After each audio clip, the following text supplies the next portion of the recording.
이 여인을 보라. 전종문. 김 선생님, 적조했습니다. 그동안 평안하셨습니까? 혼자 간직하기에는 너무나 충격적인 일이라서 곰곰이 생각하다가 존경하는 김 선생님에게 이 내용을 전하기로 마음먹었습니다. 김 선생님, 우리들의 보편적인 상식으로 한 여자가 10년을 넘게 유방암을 이겨내고 자궁과 폐의 이상을 치료하며 지금도 뼈암과 골다공증과 관절 류머티즘과 싸우고 있다면 쉽게 납득이 갈 수 있겠습니까? 내 상식으로는 그 여인이 그런 처지와 아픔을 극복하며 지금까지 살아있다는 것이 충격적이다 못해 신기하기까지 했습니다. 나는 지난 8월 하순에 그 여인을 전주에 있는 그의 자택에서 만났습니다. 우리가 그 여인을 알게 된 것은 우리 창조문예 동인들이 활동하는 홈페이지에서였습니다. 여인은 그곳에 수필을 여러 차례 기고했는데 자신의 생활을 꾸밈없이 형상화한 글이 너무 감동적인 데다 그녀의 삶을 단편적으로나마 엿볼 수 있게 하였습니다. 그 여인은 분명 고통스러운 질병과 싸우고 있었습니다. 한번 찾아보는 것이 좋겠다는 우리 동인들의 일치된 의견에 회장님과 내가 대표가 되어 전주로 내려갔습니다.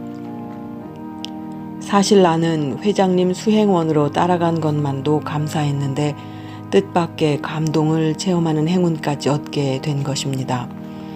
그 여인은 평화동의 임대 아파트에 살고 있었습니다. 7평이라 했습니다. 우리가 다 아는 사실이지만 규모가 크든 작든 살림을 하려면 기본적으로 갖추어야 하는 가재도구라는 것이 있지 않습니까? 더구나 장애를 입고 사는 사람이라면 건강한 사람보다 더 편리한 것이 요구되는 것입니다. 그런데 생각해 보십시오. 7평 안에 화장실이 있고 주방이 있고 1인용이지만 침대가 놓여 있고 냉장고가 있고 책들이 가득 채워져 있는 책장이 있고 타고 다닐 휠체어까지 들어와 있다면 여유 공간이 얼마나 될까요? 거기에 우리 두 사람이 방문하고 그 여인은 물론 방바닥에 앉을 수 없어 줄곧 침대에 걸터 앉아 우리를 맞았지만 그 여인을 돕는 분이 우리를 대접하기 위해서 다가와 음료를 올려놓은 상을 가운데 두고 앉아 있다는 것을 상상해 보십시오. 우리는 그렇게 앉아서 우리의 처음 대면을 하나님께 예배 드리는 일로 시작했습니다. 예배를 마치고 자연스럽게 우리는 그 여인의 이야기를 듣게 되었습니다. 신학 공부를 하는 중에 유방암이 발견되었고 그 때문에 학교도 졸업하지 못했다고 했습니다. 가까스로 수술을 하고 나니 자궁이 위험해서 암 발병 직전에 난소와 나팔관을 적출해냈다고 했습니다. 이 부분에 와서 여인은 말했습니다. 나도 여자인데 나도 결혼하고 싶고 가정을 가지고 싶고 자식을 낳고 싶었는데 한 남편의 아내이며 자녀들의 어머니이고 싶은 여인들의 평범한 소원이 무참하게 허물어졌다고 느껴졌을 때 설상가상으로 폐에 이상이 생기고 사랑하는 사람이 떠났다고 했습니다. 여인은 그 당시를 회상하며 젖어드는 눈빛으로 그러나 담담하게 죽고 싶었다고 했습니다. 육신의 아픔도 아픔이지만 자신을 외면하는 것 같은 현실, 최소한 여자로 남아있는 것조차 거부당한 현실이 얼마나 낙심케 했겠습니까? 지금은 암이 뼈로 전이 돼서 투병을 계속하는 중이고 독한 약들을 사용하기 때문이겠지만 골다공증과 관절 류머티즘으로 다리가 마비되어 단 한 걸음도 휠체어 없이는 옮길 수 없게 되었고 손마디까지 굳어져 가고 있었습니다. 여인은 분명히 싸우고 있었습니다. 한 번 통증이 오기 시작하면 몇 시간이고 시달려야 하고 한 움큼씩 진통제를 먹어야 겨우 견디게 된다고 했습니다. 그러나 그녀의 싸움 대상은 몸을 녹초로 만들고 결국 쓰러뜨리려 하는 질병만이 아니었습니다. 주위 환경도 만나지는 사람들도 끊임없이 자신의 내면에서 치밀어 오르는 감정들도 때로는 모두 치열한 싸움의 대상이 될 수 있다는 것입니다. 한 번은 책을 사러 서점에 갔는데 휠체어를 타고 들어오지도 못하게 하더라는 겁니다. 초라한 모습을 보고 구걸하러 온 줄로 알았더라는 것이죠. 당신 같은 사람이 무슨 책을 사서 볼 사람이겠느냐 하고 괄시하는 표정이 역력해서 주는 푼돈 뿌리치고 나왔다고 합니다. 그러나 이제 그 모든 것들과 싸우지 않고 오히려 사랑하기로 했다고 했습니다. 심지어는 질병과도 사이좋게 지내기로 했다는 것입니다.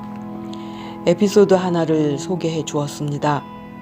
생활보호 대상자를 규명하기 위하여 찾아온 동사무소 직원이 사고 무치니오 1급 장애자로 한 푼의 소득도 없는 사람에게 방 안에 놓여있는 가재도구들이 좋다며 생활보호 대상이 될 수 없다고 난색을 표시하더라는 것입니다.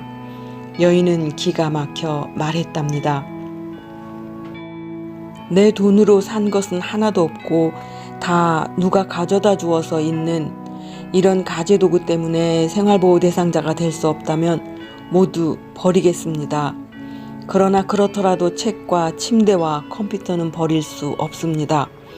책은 내가 힘이 있을 때 하루라도 읽지 않으면 안 되는 아끼는 것이고, 침대는 없으면 당장 살아갈 수가 없고, 컴퓨터는 글을 써야 하기 때문입니다. 우리는 이 여인이 최소한의 삶을 영위하며 삶의 의미를 찾기 위하여 소중히 여기는 것이 무엇인지 알 것 같았습니다. 여인의 얼굴은 평화스러웠습니다.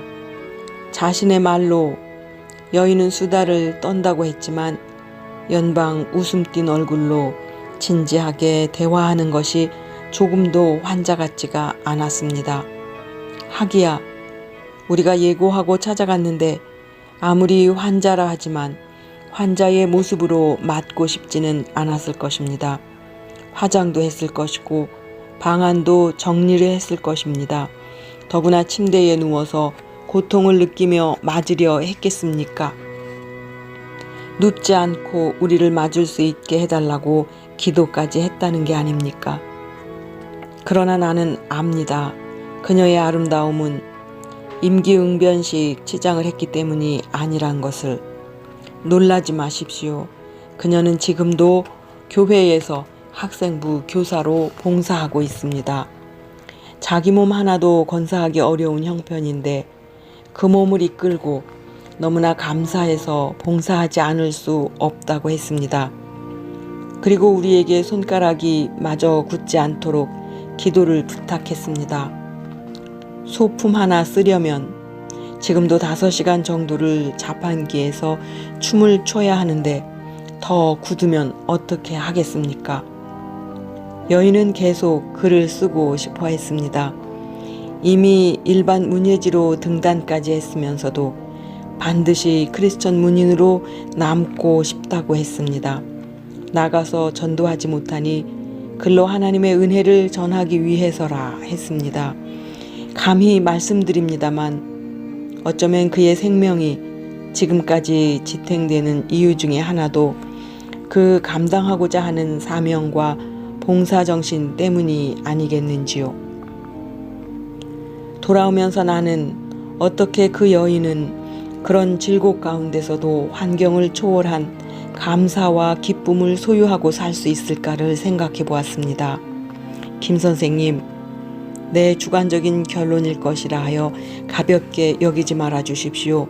절망적인 상황에서도 오히려 고상한 소망을 가진 사람은 언제나 기쁘게 살 수 있고, 불평할 수밖에 없는 처지에서 오히려 감사할 수 있는 사람은 언제나 아름다움을 유지할 수 있고, 불우한 환경에서도 오히려 하나님을 사랑하는 사람은 새로운 힘을 얻을 수 있고, 사명이 아직 남아있는 사람은 절대로 죽을 수가 없습니다.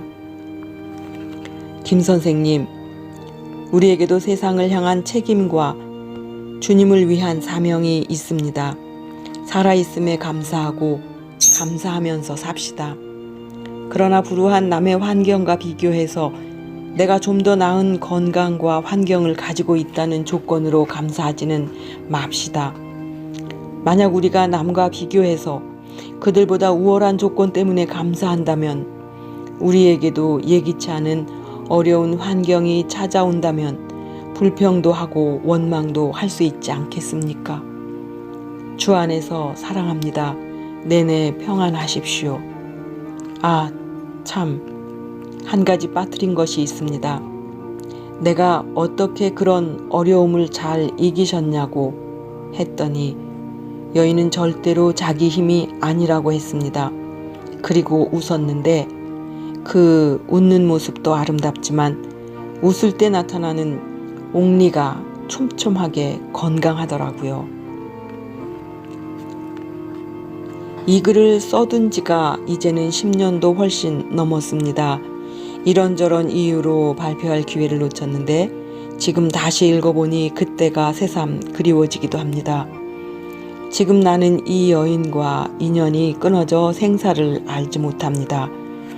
풍문에 의하면 이런 형편을 다 아는 한 사람이 나타나 결혼하겠다고 해서 많은 주저와 반대 속에도 인간을 사랑하는 마음이 이해되어 망설임 끝에 결혼을 했다는 소식도 있었습니다. 그 남편의 결혼은 말이 그렇지 평생 부인의 손과 발이 되어 간호하는 삶이었을 것입니다. 세상에는 이런 사람들도 살아가고 있더군요.